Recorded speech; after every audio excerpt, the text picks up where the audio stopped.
ایک بہت بزرگ ہمارے عالم گزرے ہیں، علامہ سید علی نقی نقن اللہ مقامہ، لکھنؤ کے رہنے والے تھے اور پورے بر صغیر میں اپنے زمانے میں مضبوط ترین عالم تھے۔ حتیٰ بعض ایرانی اور عراقی علماء کو بھی اجازہ اجتہاد، اجازہ روایات، اجازہ فتویٰ انہوں نے دیا تھا۔ یعنی وہ تھے ہندوستان کے، مگر عراق اور ایران کے بعض فقہا کو بھی اجازت روایت کی انہوں نے دی تھی۔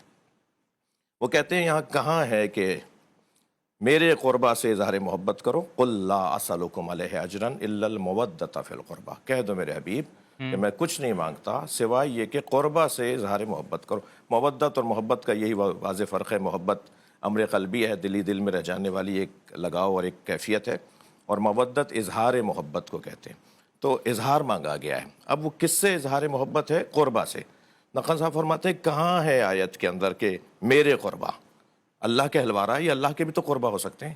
یہاں قربا سے مراد وہ تقرب والا، قربتاً الی اللہ والا، وہ مقربین درگاہ پروردگار والا قربا، یعنی میرے جو سب سے زیادہ قریب ہیں ان سے اظہار محبت۔ اب یہ ہاتھ کنگن کو عارضی کیا ہے؟ یہ بہترین ایک قاعدہ قانون بنے گا۔ اچھا، میں یہاں پہلے ایک بات عرض کر دوں، بہت بڑا نام ہے میرے لیے، تو بڑی سعادت ہے کہ علماء کی زیارت مجھے نصیب ہو اور میں ان کے ساتھ کچھ دیر بیٹھوں، مگر مسلکی طور پر اور منابع اور ماخذ کے عنوان سے اور منہج کے حوالے سے مفتی صاحب کا اپنا ایک منہج ہے، میرا ایک منہج ہے۔ ہم اس وقت ذکر کرنے اور محبت کی بات کرنے بیٹھے ہیں، تو ممکن ہے کہ میرے کسی منہجی گفتگو سے مفتی صاحب متفق نہ ہوں، مفتی صاحب پیر صاحب متفق نہ ہوں، لہٰذا وہ اپنی بات فرمائیں گے، میں اپنی بات کروں گا۔ تو یہ جو قربا کا عنوان ہے نا، اب اس میں کوئی ساری بحثیں ختم ہو جائیں گی کہ کون ہے نبی کے قربا، یعنی یہ گفتگو ختم ہو جائے گی۔ ثابت کرو کہ اللہ سے قریب ترین بندے کون ہیں، ثابت کرو کہ جو نبی کی آغوش میں آئی ہو، جو نبی کے ساتھ اس انداز سے رہی ہوں کہ جن کے آنے پر نبی سرکار کھڑے ہو جاتے ہوں۔ قامہ لہا نہیں ہے، قامہ الیہا ہے۔ قامہ الیہا، ہاں، یہ جو قامہ لہا کھڑے ہو گئے کسی کے لیے، کسی خاتون کے لیے، لیکن الیہا اس طرف بڑھنا ہے۔ سرکار بڑھتے تھے، وقبل یدیہا، ہاتھوں کا بوسہ دینا، اجلسہ فی مجلس، اپنی جگہ لا کے بٹھانا۔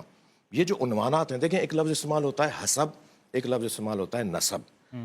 نسبی طور پہ فضیلتوں کا، اور پدرم سلطان بود، میرے دادا ایسے تھے، ہم 5000 سادات، ہمارے پردادا 6000 تھے، اور وہ لکھا جاتا ہے ہمارے شجروں میں سادات کے، خاص طور پر کہ مثلا ہمارے کوئی 7ویں پشت میں ایک دادا تھے، وہ 5000 سید تھے۔ 5000 کیا مطلب 5000 کا لشکر ان کے ساتھ، مثلا یہ بہت بڑے نواب تھے اور بادشاہ تھے۔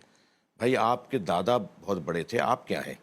تو وہ جو نسب کا عنوان ہے وہ علیحدہ ہے کہ ٹھیک ہے آپ کے بڑے تھے، وہ بہت محترم تھے، لیکن آپ خود کیا ہیں؟ یہ حسب کا عنوان ہے۔ بی بی کی ذات وہ حسین ذات ہے، وہ اتنا مقام اور منزلت کی حامل ذات ہے کہ آپ حسباً ام ابیہا ہیں اور نسباً بذت الرسول، سبحان اللہ، یعنی سیدہ کے ساتھ، یعنی یہ جو دو عنوان ہیں نا، سرکار نے دو ایسے رشتے اپنے اس بیٹی، اس دختر کے بیان فرمائے۔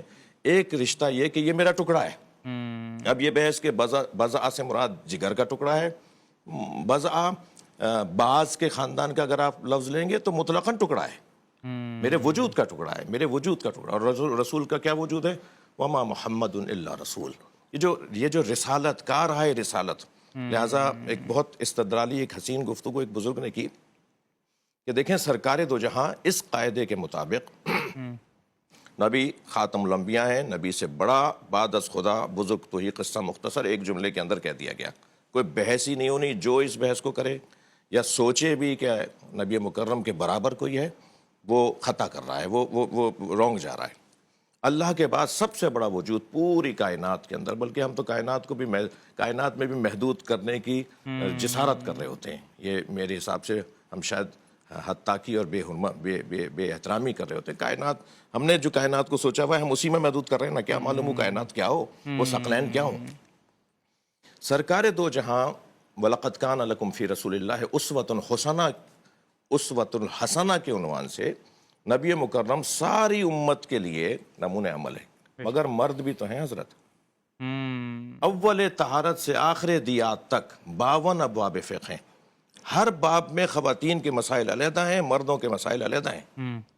سرکار جو جو عمل انجام دیں گے نبی مکرم سرکار دو جہاں صلی اللہ علیہ وآلہ وسلم آپ بے حیثیت مرد وہ انجام دیں گے، خاتون وہ عمل انجام نہیں دے سکتی جس میں مرد کے ساتھ، لہٰذا فرمایا فاطمہ تو بضعۃ منی، تم رسول اور بطول کو ساتھ ملاؤ، تب جا کے تمہیں ایک نمونہ عمل مکمل امت کے لیے نصیب ہوگا۔ لہٰذا بی بی کا یہ جو نسبی عنوان ہے، بی بی کا جو حسبی عنوان ہے، میں نہیں سمجھتا کہ میرے حصے کی گفتگو کا وقت بہت زیادہ نہ ہو جائے، اگر گفتگو آگے بڑھے گی تو کچھ اور پہلے ضرور